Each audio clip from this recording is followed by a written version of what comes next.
Jadi Prabu Siliwangi moksa, nah gitu. Nah itu bukan itu perjalanan ruh.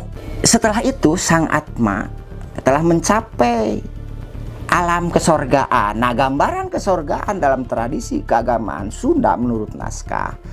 Jadi di alam kesorgaan itu suka tanpa balik duka.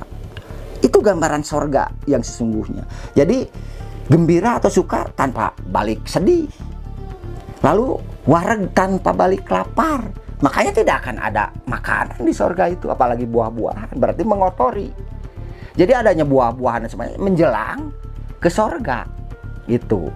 Nah kemudian hurip tanpa balik pati, hidup tanpa kembali maut di sorga itu.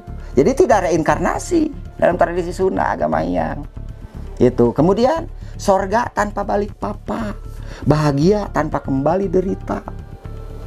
Itu yang mencapai hayu tanpa balik hala, baik tanpa kembali buruk. Kemudian nohan tanpa balik wogan, pasti tanpa balik kebetulan. Dan terakhir moksa lepas tanpa balik ulat, lepas sempurna, tak nampak kembali. Itulah di alam. Jadi yang namanya moksa tadi itu adalah ketika sudah mencapai alam kesorgaan. Jadi itu tradisi istilah teknis dalam dunia keagamaan Sunda. Ya, inilah gambaran di arah selangitan terakhir pengembaraan Sang Atma. Totog Gajati Niskala itu digambarkan.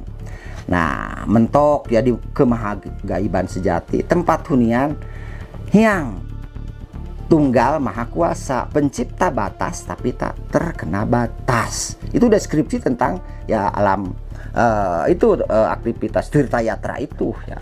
Jadi Prabu Siliwangi moksa, nah gitu. Nah itu bukan itu perjalanan ruh. Moksa itu dalam tradisi keagamaan Sunda kuno, begitu.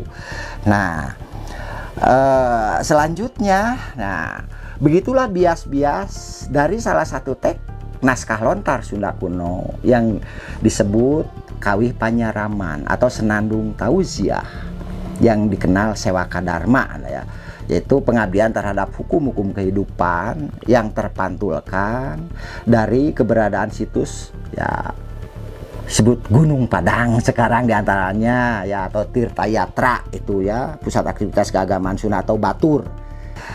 Nah, dan ini dikembangkan kisah itu melalui deskripsi panjang sebagaimana nampak tersirat dalam bagian redaksi teks naskah Sewaka Dharma tadi, yakni yang berkenaan dengan paparan atau pelukisan perjalanan jiwa